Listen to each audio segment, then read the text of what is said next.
Il-Kumitat ta' Rappreżentanti Permanenti tal-Unjoni Ewropea irrakkomanda lill kunsill tal-Ministri li se jiltaqa' l-ġimgħa d-dieħla biex in-nomina ta' Leo Brincat tal-Qorti Ewropea tal-Awdituri tkun approvata.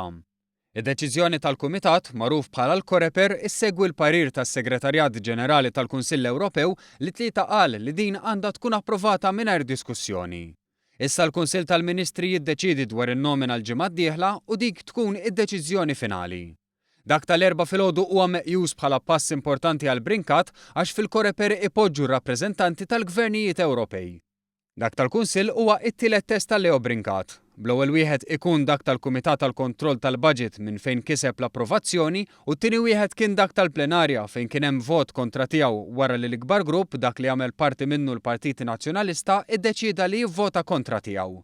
Iżda l-irwol tal-Parlament Ewropew huwa wieħed konsultattiv, tant li kien hemm iktar minn każ wieħed fejn il-Kumitat u l-plenarja votaw kontra nomina u kienet approvata mill-Kunsill. F'dan il-każ Leo Brincat għandu favur tiegħu il-vot tal-Kumitat.